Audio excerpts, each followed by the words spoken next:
Yeah, O.J. Simpson died today. And for me, it's actually an incredibly odd day because I covered every day of both his criminal and civil cases from inside the courtroom. There are many of us. The reality is his cases jump-started my career, and yet he was a murderer. That's sort of a troubling reality I've always had to live with, and I'll talk about that more in a moment. But I was 27, not even 2 years out of law school. I was a junior reporter at Court TV. And after the Bronco chase, after the world had been watching that incident, I was just sent out to cover the initial hearing in the case, right? The preliminary hearing where they determine, is there enough evidence to send O.J. Simpson to trial? And the only reason I was there is because the two main reporters at Court TV were busy on other assignments. So they needed someone to go to Los Angeles. They sent me out to cover that initial proceeding. And I had no sense that I was about to devote the next 2 years of my life to covering, sort of the trial of a generation. I ended up mostly living in Los Angeles for the next 2 years, and covering the case was a bit surreal. This wasn't just a sort of a typical news story. It was much more than that. I mean, this was 9 months.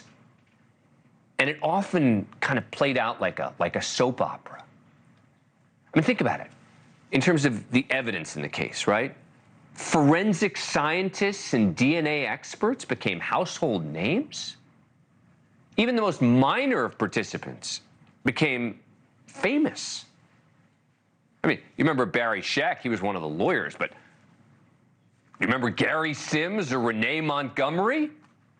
DNA or evidence experts?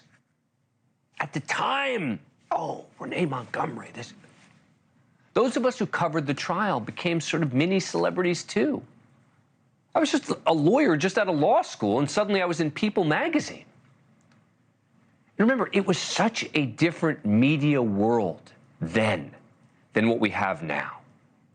We got the internet, we got streaming, we got the ability for everyone to show it.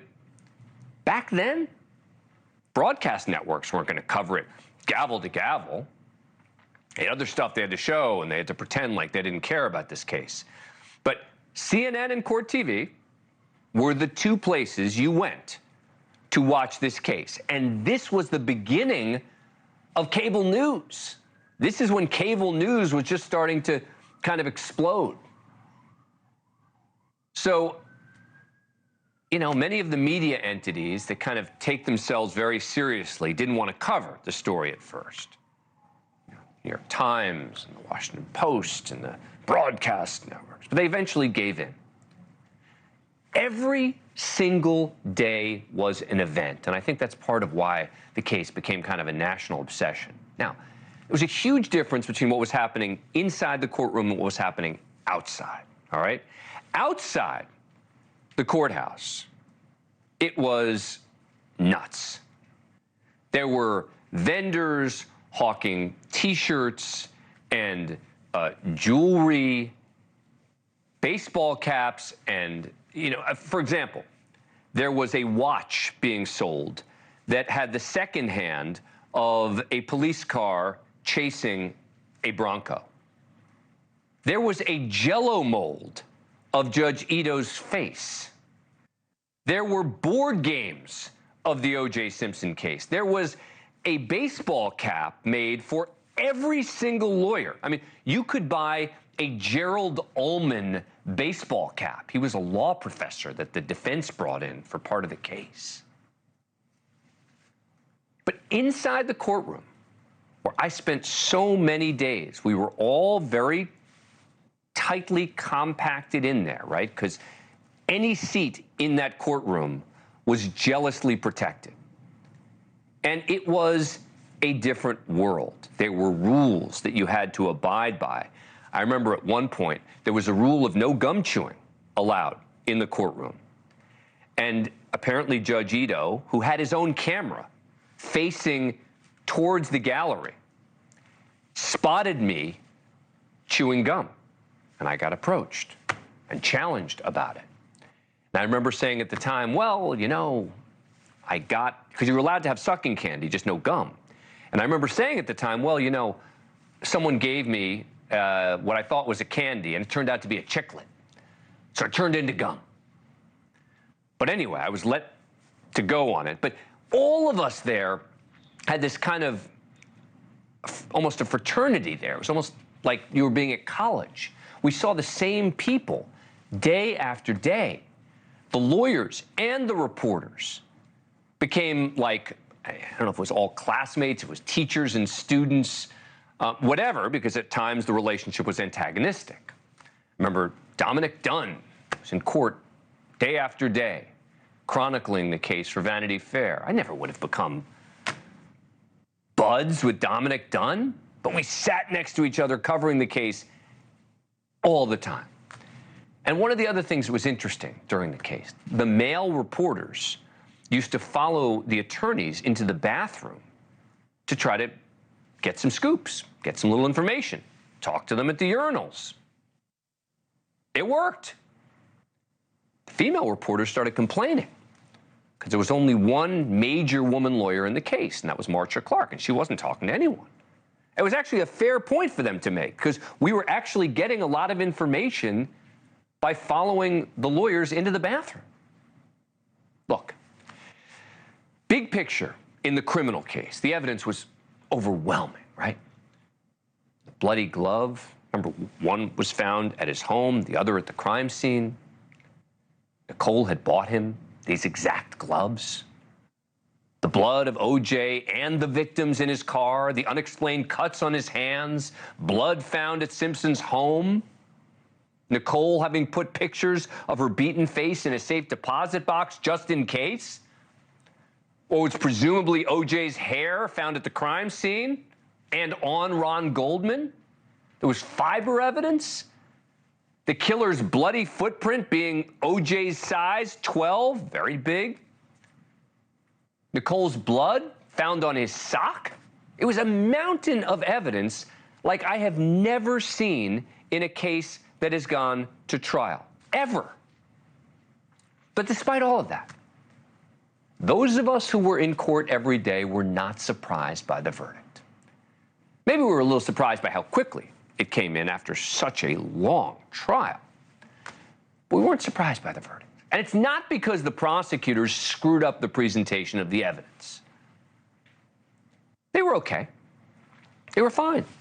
The screw-up was the moment prosecutors decided to try the case in downtown LA instead of Santa Monica, and in jury selection. The big mistake that they made was they presumed that black women in particular would relate to domestic violence.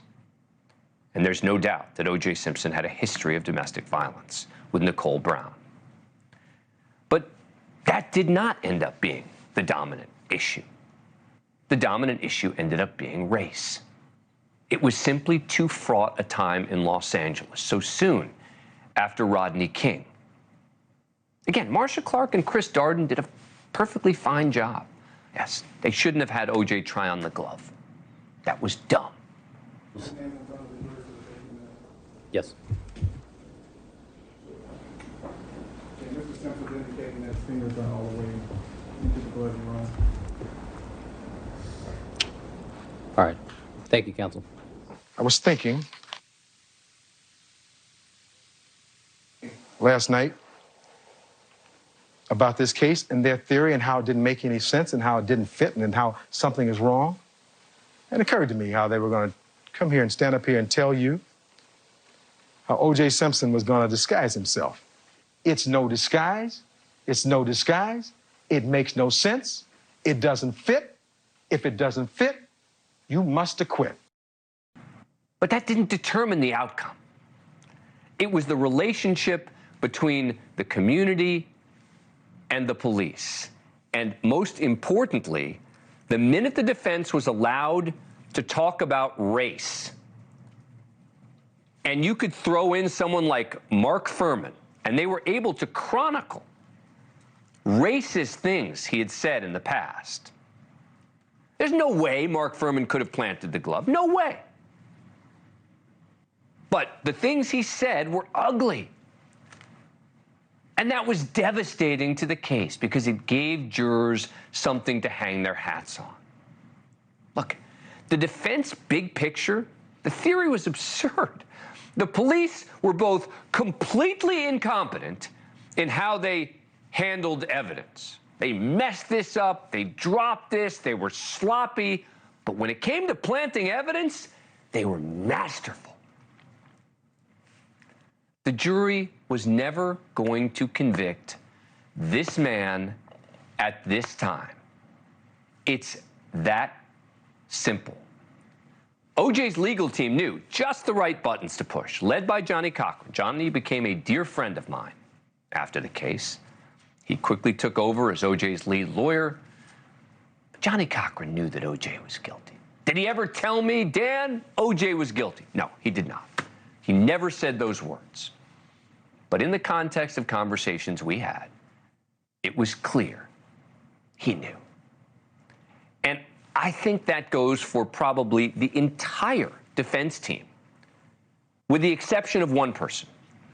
F. Lee Bailey became very famous in the 1970s.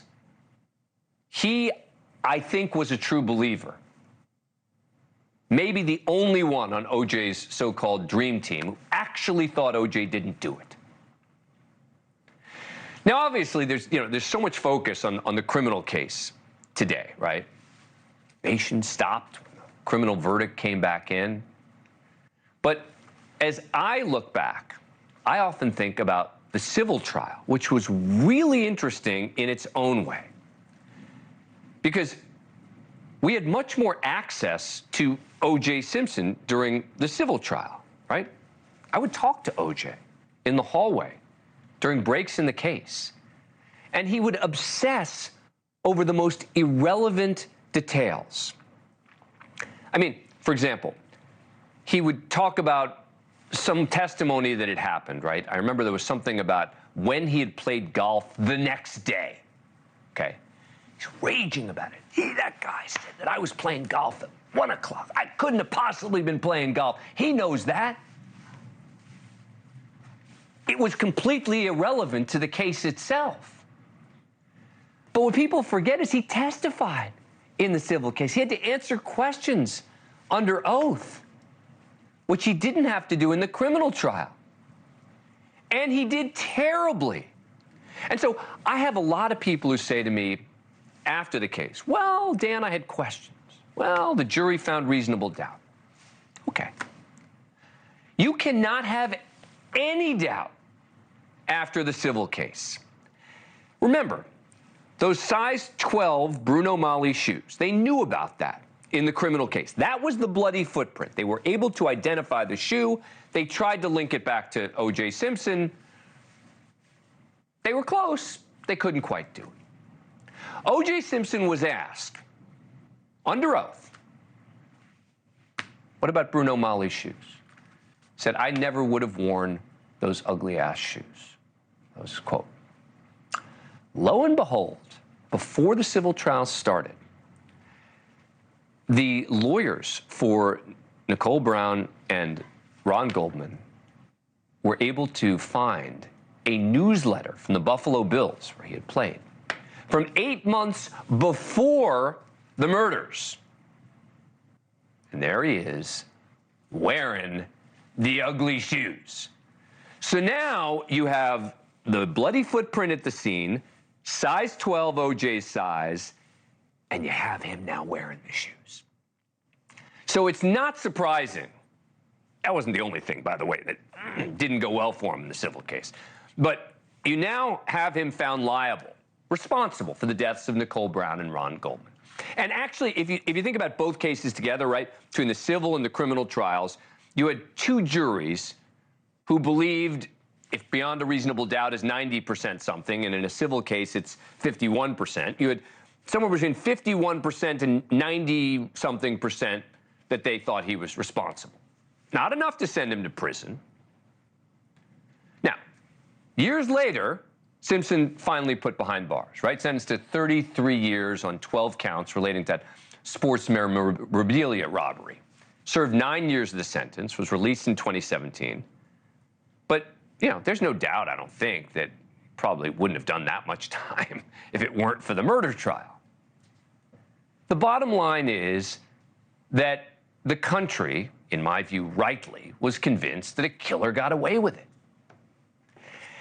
And yet, on a kind of personal level, his legal issues, more importantly, the deaths of two people, the murders of two people, changed my life.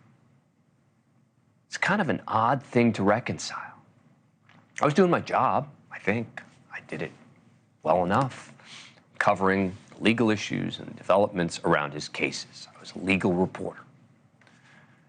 But at the end of the day, it's also true. The deaths of two totally innocent people helped make my career. And I have guilt about that. I always have. So today I'm not thinking about the family of O.J. Simpson. I'm thinking about the families of Ron Goldman and Nicole Brown. It breaks my heart that I benefited my career so much as a result of their loved ones being killed by O.J. Simpson. But to those who say, what will be the next O.J. Simpson case? Will there be another O.J. Simpson case? My answer is no. It's not going to be another one. There'll never be another case that has the perfect storm that the O.J. Simpson case had. One of the most famous people in America before the case started being charged with murder. Put in race, domestic violence, up-and-coming cable news at that time, and the fact that it was in Los Angeles at that time. There will never be another O.J. Simpson case. But today, I'm still going to be focused on the victims.